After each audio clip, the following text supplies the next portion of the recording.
का जो घाटा है निगमों का वो बढ़ रहा है, तो इस वजह से 3 साल के बाद अब आज से या कल से बिजली के रेट बढ़ाएगा। देखिए रेट जो है बिजली के HARC बढ़ाता है।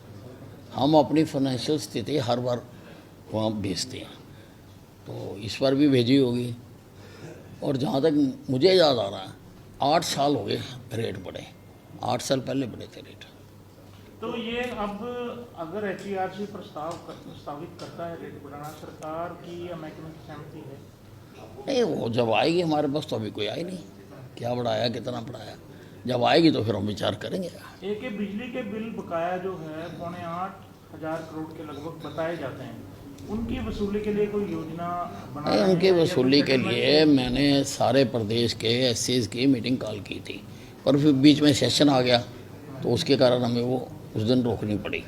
तो अब दोबारा मैंने कह दिया हुआ है कि सबको बुलाओ, मैं तो एक एक का अकाउंट देखूंगा कि किसका क्यों पेंडिंग है और क्या कार्रवाई कर रहे हो और क्या कार्रवाई करनी है। साहब इसमें जो है सरकार के पास ही काफ़ी बिल बकाए हैं सरकारी भवन। देखिए जब ये डिटेल आएगी मेरे सामने, उस पर टिप्पणी उसके बाद ही की जा सकती है। क्योंकि इसमें जो अभी जो आंकड़े सामने आ रहे हैं, जो आपका बिल बकाया है वो 8,500 करोड़ के हैं और घाटा जो है 4,500 करोड़ का। अगर आपके बिल आ जाते हैं तो आपका घाटा रिकवर हो जाएगा? नहीं, definitely I look into each and every case, क्योंकि सबके केस डिफरेंट होते हैं, तो सारा देख के हम सारा उसका कार्रवाई करेंगे। सदन के अंदर कांग्रेस के विधायक ने एक मुद्दा उठाया था कि बिजली के बिल ज़्यादा भेजे जा रहे हैं 10वीं पेट पर। आपने कार्रवाई करने की बात भी कही थी कि अगर इस तरीके का संज्ञान में मामला आता है तो नहीं, वो कोई स्पेसिफिक केस हो सकते हैं, आम नहीं गलत आते हैं, आम तो ठीक आते हैं। तो मैंने तो सारे सदन को ही कह दिया था कि किसी के संज्ञान में कोई गलत बिल आया हुआ है, उसका भी देखना पड़ता है किस कारण से आया है, क्यों आया है, तो वो हम ठीक करवाएंगे उनको। विद साहब, टोल प्लाजा के रेट्स जो हैं वो लगातार बढ़ते जा रहे हैं, जिसको लेकर अगर हम मुख्य विपक्षी दल कांग्रेस का जिक्र करें तो उसके ऊपर लगातार बयानबाजियों का दौर भी जा रहा है। रणदीप सुरजेवाला की तरफ से लगातार ये कहा जा रहा है कि गुंडागर्दी टोल जो है वो लगाया जा रहा है, वसूला जा रहा है। टोल प्लाजा को लेकर किस तरीके से क्या कुछ अगले आने वाले दिनों में पैमाने जो है वो रहने वाले? देखिए टोल प्लाजा को तो काफ़ी सिंप्लीफाइड करने के लिए केंद्रीय सरकार विचार कर रही है। जिस प्रकार से आदमी खड़े होते हैं और एक एक गाड़ी को काफ़ी वो होता है, शायद सब गाड़ियों पे चिप लग जाएगा, तो कितने बार आ रहे हैं जा रहे हैं ऑटोमेटिकली वो रिकॉर्ड होगा। कर रहे हैं, और भी बातों के बारे में सोचा जा रहा है। एक स्टेटमेंट आई योगेश्वर दत्त की विनेश फोगाट को लेकर के कि पहले तो राशि जो इनामी राशि थी उसको ठुकरा रहे थे, सम्मान राशि जो सरकार दे रही थी, लेकिन अब उसी के लिए गिड़गिड़ा रही है विनेश फोगाट, विधानसभा के अंदर गिड़गिड़ा रही थी। तो इस तरह की स्टेटमेंट आई थी, आप क्या कहना चाहेंगे? क्योंकि पहले विनेश फोगाट ने जब सम्मान राशि की घोषणा की थी हरियाणा सरकार ने, क्योंकि मेडल तो उन्होंने जीता नहीं था, लेकिन उसके बावजूद भी सम्मान राशि की घोषणा की तो वो ठुकराती हुई नजर आई थी। आप क्या कहना चाहेंगे? देखिए ऐसा है, मैंने हमेशा खिलाड़ियों को कहा है कि राजनीति हमारा विषय है, हमें ही करने दो, खेल में राजनीति मत करो। सर लेकिन अब तो वो खुद भी विधायक बन चुकी हैं। सर लोकसभा में कल वक्फ संशोधन बिल लाया जा रहा है, विपक्ष कह रहा है कि ये हितकारी नहीं है, मुसलमानों के खिलाफ है, आपका क्या कहना है इस पर? देखिए विपक्ष का आप पिछला सारा समय का किरदार निकाल के देख लो, अच्छी से अच्छी चीज़ भी अगर पास की जाती है तो ये उसका भी विरोध करते हैं। इनके ऊपर नकारात्मकता का जो है बहुत हावी है, हर चीज़ की उसमें करना। अब वक्फ बोर्ड में कुछ कमियां हैं, जो एक्ट है उन कमियों को दूर कर रहे हैं और विधिवत तरीके से कर रहे हैं। JPC ने उसके ऊपर अध्ययन किया है और JPC के बाद अब पार्लियामेंट में होगा, पार्लियामेंट में सबको बोलने का भी अधिकार मिलेगा। कोई आउट ऑफ द वे या इमरजेंसी लगा के तो नहीं कर रहे हैं ना, जैसे इंदिरा गांधी जी ने किया था। आउट ऑफ द वे जाके तो नहीं कर रहे हैं, सारा सिस्टम अपना रहे हैं और प्रजातंत्र में यही तरीका है, यही तरीका है। जो उसमें कमियां होंगी वो उसको बताएंगे और जो विपक्ष है वो अपनी बात कहेगा। अब ऐसे ही बिना उसके अभी चर्चा हो रही है, क्या होगा क्या नहीं होगा, तो उसके बारे में ऐसी टिप्पणियां करना उचित नहीं है। गर्मी का मौसम है सर, खपत बढ़ेगी बिजली की सर, किस तरह के अरेंजमेंट है, कट्स ना लगे सर? देखिए ऐसा है कि बिजली की जो गर्मियों में डिमांड बढ़ती है और पीक पड़ जाती है बीच में आके, तो उसके लिए हम वैसे तो उसको परमानेंट इलाज करने के लिए तो हम अपनी थर्मल पावर बढ़ाने जा रहे हैं। पानीपत में लगा रहे हैं, यमुनानगर में लगा रहे हैं 800 का, पानीपत में भी 2 और लगाने की हमारी प्लानिंग है, और हिसार के खेजड़ में भी लगा रहे हैं।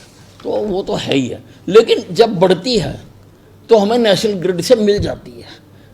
किसी को बिजली हम किसी की नहीं जाने देते हैं, किसी की भी, वो हम लेते हैं। ये बात ठीक है कि शॉर्ट टर्म हम लेते हैं, वो हमें महंगी मिलती है, बहुत महंगी मिलती है, और अगर लॉन्ग टर्म हमारा एग्रीमेंट हो किसी के साथ तो वो हमें फिर उसी रेट पर मिलती रहती है, चाहे पीक हो चाहे पीक ना हो। और दूसरी बात ये है, क्योंकि गर्मी में काफ़ी जो है लाइन फॉल्ट वगैरह होते हैं, तो उसके लिए मैंने इनको कहा कि हर सब स्टेशन के ऊपर सफिशिएंट नंबर ऑफ ट्रांसफार्मर्स आप अवेलेबल रखें। हर सब स्टेशन के ऊपर एक कैरी करने के लिए गाड़ी आप वहाँ रखें, ताकि अगर ख़राब हो गया है तो उसको हम जल्दी से जल्दी बदल सकें।